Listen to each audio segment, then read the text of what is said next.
obviamente a estas lesiones tenemos que tomarle biopsia para que histológicamente nos confirmen el diagnóstico de una gastritis erosiva crónica. Acuérdense de esta imagen. Esta es la imagen típica de gastritis erosiva crónica. Existe también la gastritis granulomatosa. Aquí se van a identificar alteraciones de tipo granulomatoso con infiltrado tipo Langas. La gastritis eosinofílica o alérgica afecta sobre todo a niños. Aquí esta es más frecuente en niños y jóvenes con presencia de infiltrado eosinofílico en la lámina propia, acompañado de daño epitelial y necrosis. Y aquí vamos a encontrar las gastritis, ya vienen las gastritis autoinmunitarias. La tipo A se localiza en el fondo cuerpo gástrico y desde el punto de vista histológico corresponde a una gastritis atrófica con metaplasia intestinal. La destrucción granular conduce a la hipocloridria con anemia e hipergastrinemia por hiperplasia de células G antrales. ¿Sí? Este es más frecuente en el fondo y cuerpo gástrico.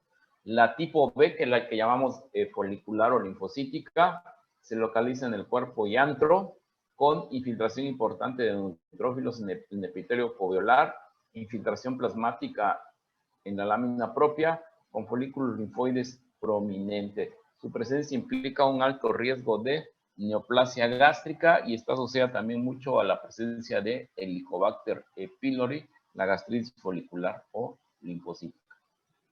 Y así es como vemos una gastritis folicular o linfocítica. Miren cómo se ve en la mucosa del antro, tipo empedrado, tipo nodular.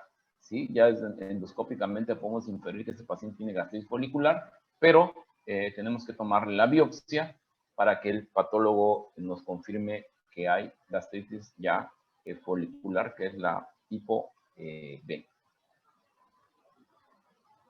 Y la gastritis medioambiental, que es la tipo AB, ocurre en los países con una elevada frecuencia de cáncer gástrico, como Japón y Colombia, y esta se va a iniciar en el límite del cuerpo y antro y se extiende en ambas direcciones. Histológicamente corresponde a una gastritis atrófica. Si recuerdan, la autoinmune tipo A es más de fondo y cuerpo y la tipo B es más de antro, las lesiones. Y en la tipo B puede ser en antro, en cuerpo o en fondo. Y la enfermedad de Menetrier, que se caracteriza por hiperplasia polipoide, difusa del epitelio glandular, sobre todo en el fondo y cuerpo. Eso se considera una lesión, una enfermedad ya premaligna. Y así es como observamos la enfermedad de Menetrier. ¿Sí? Vemos los pliegues muy engrosados. Miren cómo se... normalmente cuando hacemos la endoscopía e insuflamos aire, los pliegues tienden a desaparecer. En la enfermedad de Menetrier vemos que los pliegues están engrosados, están inflamados, y así es como hacemos el diagnóstico endoscópico, pero obviamente acuérdense, tenemos que tomar biopsia para que nos confirmen el diagnóstico. ¿Y cuáles son los síntomas de los pacientes con gastritis crónica? Obviamente es muy similar a la de la enfermedad ulcerosa duodenal o gástrica. Los pacientes van a referir dolor en epigastrio o mesogastrio. En la aguda, acuérdense, era el dolor epigástrico. Aquí ya puede ser en mesogástrico. El paciente puede tener sensación de plenitud, que en la gastritis aguda no la tiene, y también puede haber náuseas, vómitos ocasionales y agruras, ¿sí? Y casi siempre está relacionadas con el consumo de alimento. Los pacientes pueden aumentar los síntomas al consumir los alimentos. El diagnóstico, pues obviamente el diagnóstico es endoscópico, igual que en la gastritis aguda, con biopsia.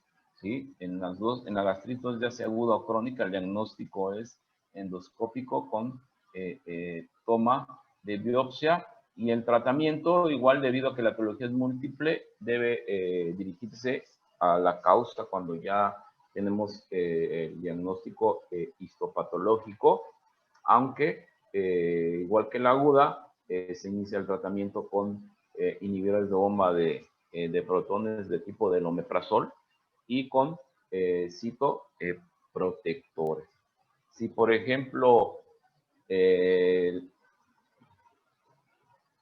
la biopsia nos reporta que el paciente tiene Helicobacter pylori, tenemos que hacer erradicación, obviamente, de Helicobacter pylori para que el paciente tenga alguna mejoría.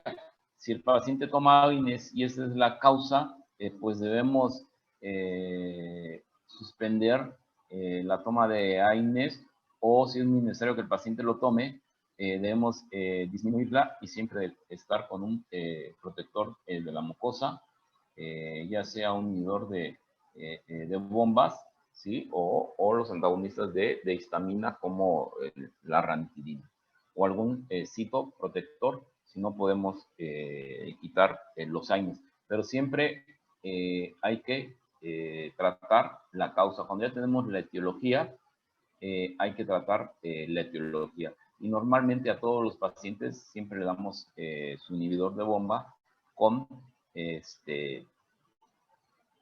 con algún citoprotector también, si tenemos a la mano también un citoprotector, pero si no, nada más con su inhibidor de bomba debemos iniciar el tratamiento.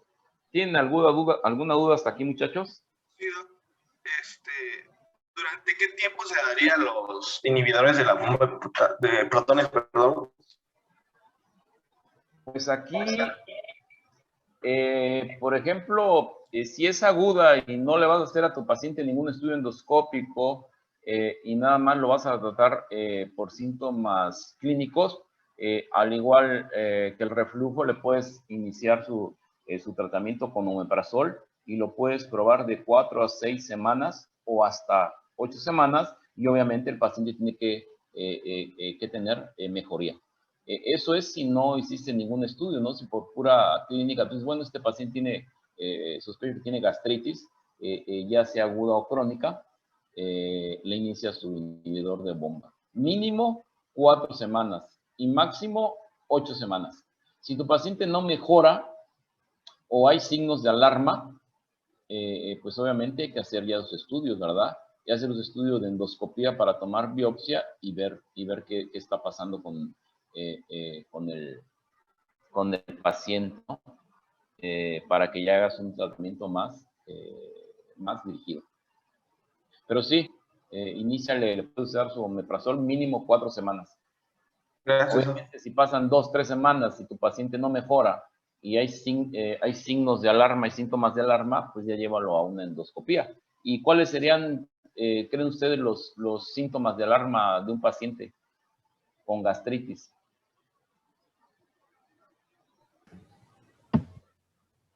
Disminución de hemorragia. Bueno, hemorragia. Que ya tenga un sangrado, ¿no? O sea, si un paciente que tiene síntomas de gastritis le empiezas a dar omeprazol y te empieza con una hemorragia, ya sea vómito, en pos de café, una hematemesis o evacuaciones como vimos ayer melénicas, pues obviamente ya te está hablando que el paciente puede tener algo más, ¿no? ¿Cuál sería otro que se les ocurre?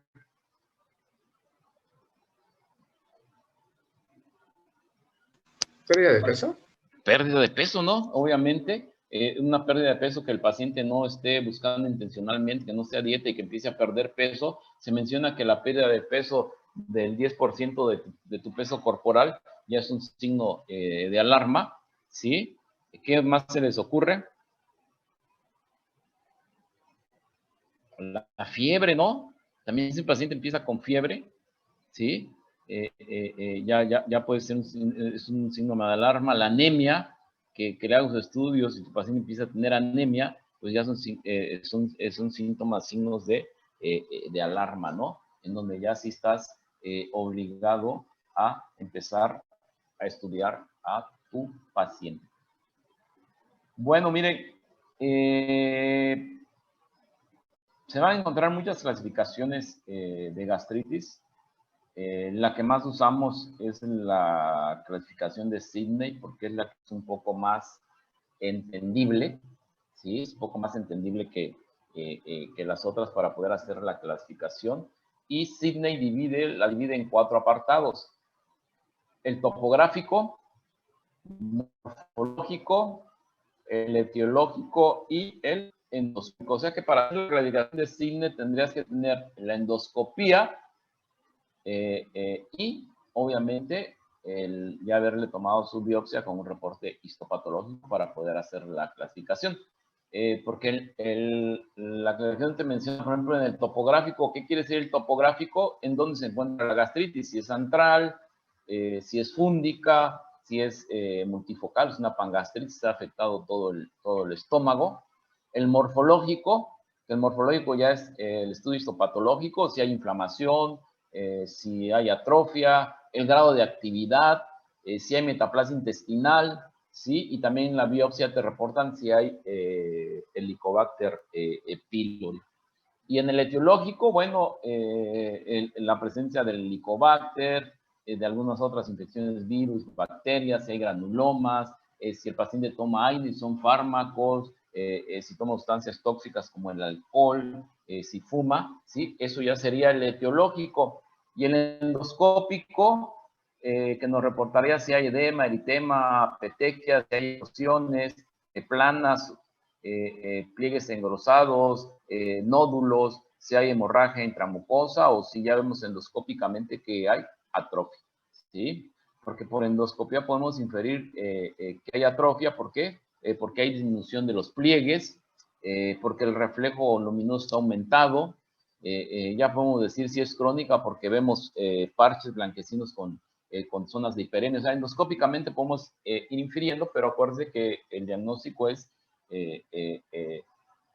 histológico, ¿no? Eminentemente histológico. Y así es como podemos hacer la clasificación de Sidney, ¿no? Y cómo podríamos hacerlo. Por ejemplo, podemos decir, el paciente tiene una gastritis por AINES, que es antral, ¿sí? Con metaplasia intestinal y con atrofia. Así es como podríamos hacer la clasificación. Tenemos que incluir los 4 puntos en nuestra clasificación, en nuestro diagnóstico final, de acuerdo a lo que tengamos en la endoscopía y en la biopsia y sabiendo la etiología, ¿no? Si es por AINES, si es por Helicobacter, o sea, por la causa que sea, es como hacemos la clasificación de Sidney, que es la que más usamos. Ahorita van a ver. Miren, por ejemplo, esta clasificación de Rubín, Genta, Apperman y Correa. Correa es un gastroenterólogo endoscopista del Hospital General de México que participó en esta clasificación. Y si ven, miren, es más complicada que la de Sidney, ¿no? Por ejemplo, aquí gastritis y te da 5 apartados: inespecíficas o crónicas, infecciosas, granulomatosas, formas peculiares y otras, ¿sí?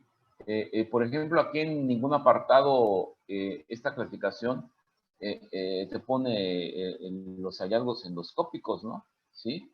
Específicas crónicas ya te dice gastritis difusa con el Helicobacter, pangastritis con el Helicobacter, atrófica, fúngica, las infecciosas.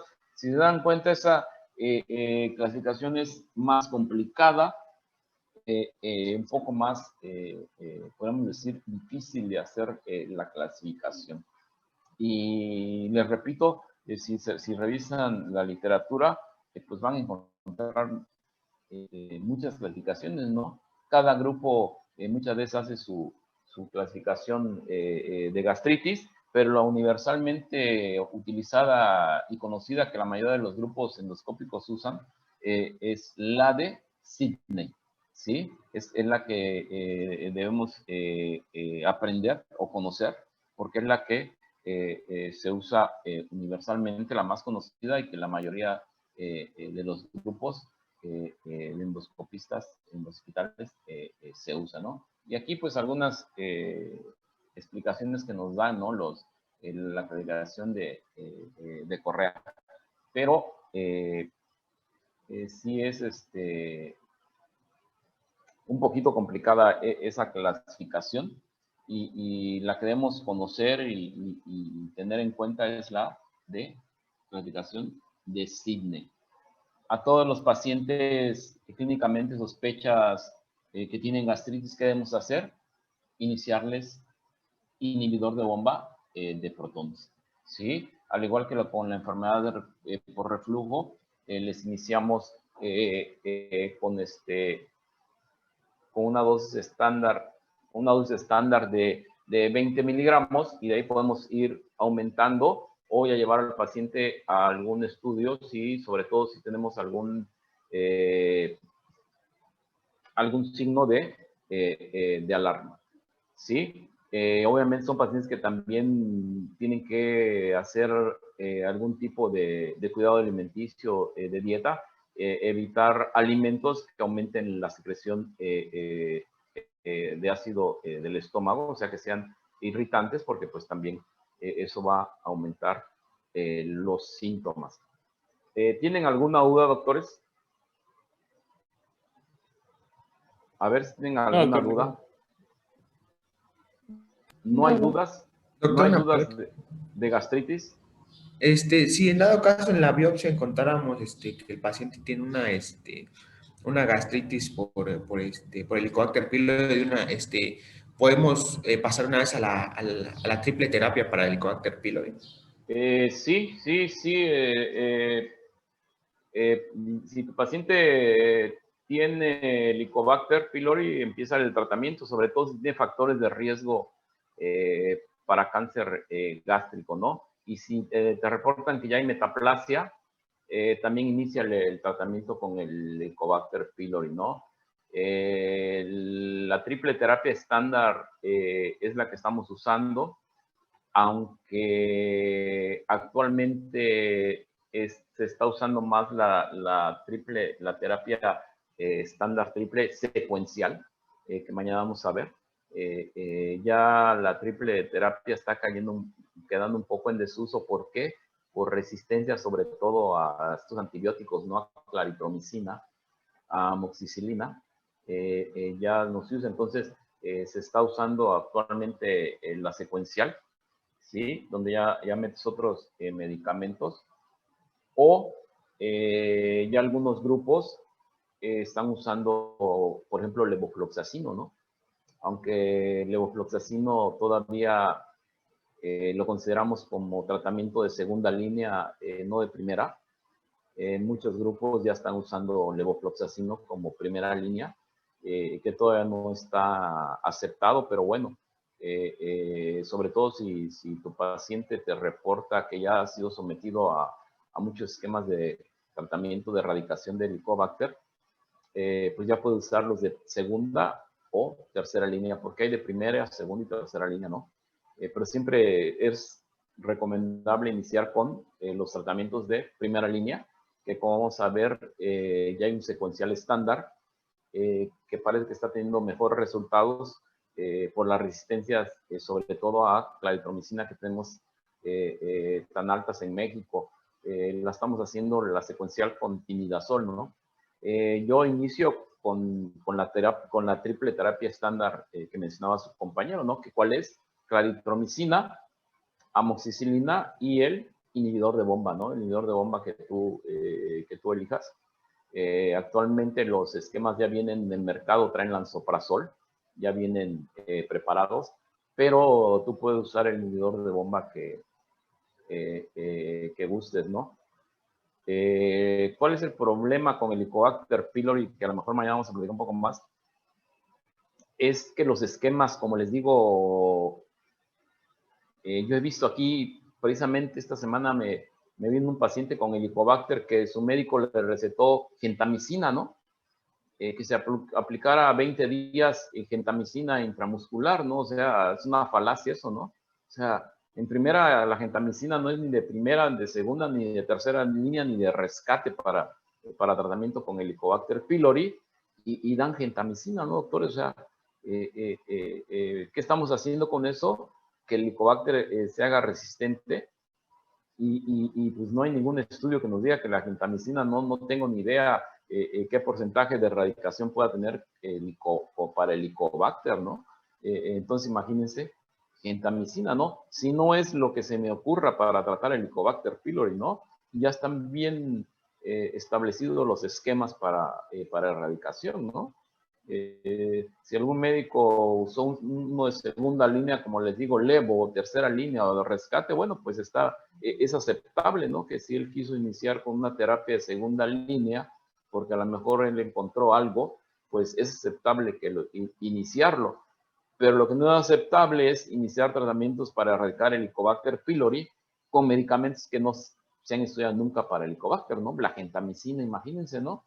Es como si le dijeras a tu paciente, voy a poner ceftriaxona para el Helicobacter. Pues oye, ni idea tienes de lo que estás haciendo, ¿no? O que le digas, para que pegue bien, porque el meropenem es de amplio espectro, te voy a dar un imipenem, un meropenem, pues tampoco, ¿no?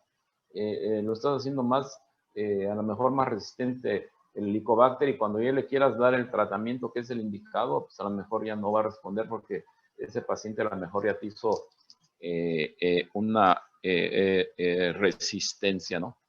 Pero mañana veamos, por eso le decía a la doctora que nos dejara un espacio para hablar sobre todo de tratamiento, para que vean ustedes los diferentes esquemas de erradicación hay, que son de primera, segunda línea, tercera, y pues obviamente actualmente ya tenemos medicamentos de rescate para pacientes que no responden a ningún tratamiento. Ya tenemos medicamentos que nos hacen el rescate, ¿no? Pero afortunadamente, si el paciente no tiene resistencia, con el triple esquema estándar, va a responder hasta el 95%, ¿no?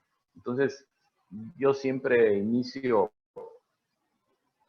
con ese esquema. Si el paciente recibió un esquema y sigue teniendo positivo Helicobacter, ya buscamos una segunda línea. Pero, como vamos a ver mañana también, hay indicaciones de erradicación del Helicobacter pylori. No a todos los pacientes se les debe dar erradicación de Helicobacter pylori, ¿no? Están bien ya establecidas las indicaciones de erradicación, aunque muchas veces le puede estar explicando al paciente que no es candidato a erradicación y aún así quiere erradicarse, ¿no? Una de las situaciones es el paciente con enfermedad por reflujo gastroesofágico, donde ya estableciste el diagnóstico, pero le encontraste Helicobacter en su endoscopía que le hiciste, le tomaste biopsia y tiene Helicobacter, pero establece el diagnóstico de reflujo. El paciente con enfermedad por reflujo no le debes erradicar el Helicobacter pylori, porque no sabemos todavía por qué mecanismo al paciente que le das tratamiento de erradicación agravan los síntomas. Por ahí algunos artículos mencionan que es hasta como protector, ¿no? Como protector para los pacientes con reflujo del Helicobacter, ¿no?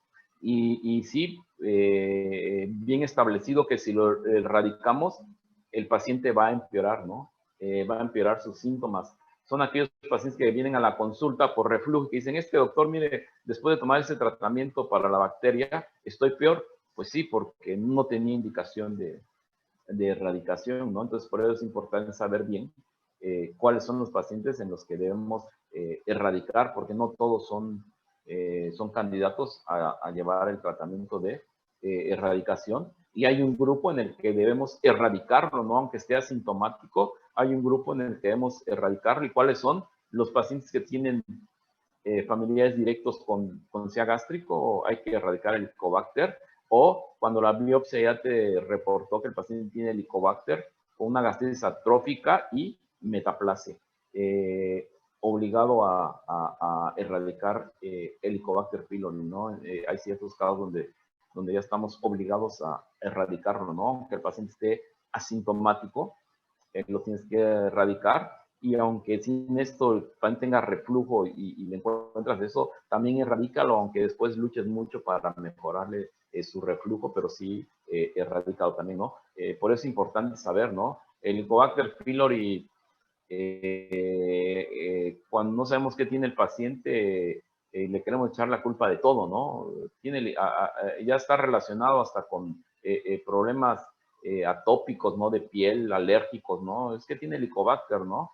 Por eso hace alergias, ¿no? No en todos los casos el Helicobacter es el culpable, ¿no? Hay artículos, ¿no? de Helicobacter donde lo relacionan con todo, ¿no? Pero no, es importante leer y saber bien del Helicobacter para saber qué pacientes son candidatos y quiénes no son candidatos a erradicación. Y de los síntomas de gastritis, pues recuerden que el síntoma principal de gastritis, ¿cuál es? Es el dolor, ¿no? En la aguda epigástrico y en la crónica puede ser ya epigastrio y mesogastrio, y en la crónica relacionado sobre todo con la ingesta de alimentos, y el paciente puede referir plenitud prandial. En la aguda no, no está relacionada con ingesta de medicamentos y no existe ese síntoma de plenitud. ¿Alguna duda, doctores, de gastritis? No hay dudas de gastritis. Bueno, la doctora, quedamos ayer que la doctora Danita, ¿verdad? Sí, Claudia. Perdón, doctora, es que aquí aparece así, que la doctora Claudia Danita, nos va a hablar de úlcera péptica, doctora, y háblanos del Helicobacter. Como te decía ayer, ¿qué es lo importante que nos hables del Helicobacter? Pues, ¿qué es el Helicobacter? Algo de epidemiología, ¿sí? La fisiopatología, así muy rápida, ya que cada quien se vaya a estudiar más profundo. Los métodos diagnósticos y el tratamiento. Ya les voy a presentar una diapositiva para que vean los esquemas que hay. ¿Y tratamientos también de las úlceras? No, sí, el tratamiento de las úlceras médico y las úlceras sí nos vas a hablar un poquito más. Tratamiento de úlceras médico y tratamiento endoscópico, porque acuérdate que hay un tratamiento endoscópico también para úlceras hemorrágicas, ¿no? También háblanos de eso, por favor. Bueno, está bien. ¿Sale, doctora? Sí. ¿Está muy pesado, doctora? No, ya lo estudié. ¿Ya lo estás preparando? Sí. ¿No es que te oigo tu voz así, estás enferma o algo? No. Así no, hablo de por sí. Así como que, ay, doctor, mucho. No digo porque si no... No, yo estoy pensando que me va a dar hasta puntos extras. Contenta, estoy haciendo mi exposición. Sí, doctora, claro que te vamos a dar puntos extras. Vas a sacar 20 en gasto, no te preocupes. Por favor. Vas a sacar 20. Mientras no me equivoque y sea 2.2. 2.0, ¿va? Ya estamos no te preocupes, doctora. Pues. Obviamente hay un apartado en la plataforma Edúcate donde entra esto, ¿no? De participación y todo, ¿eh?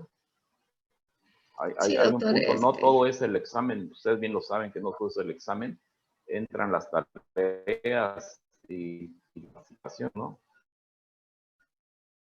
Por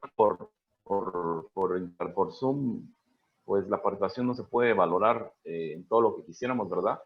Pero claro que sí, doctora. ¿Sale? Bueno. Entonces mañana, doctores, nos vemos con el tema de úlcera péptica y el Helicobacter pylori. Sí, está bien.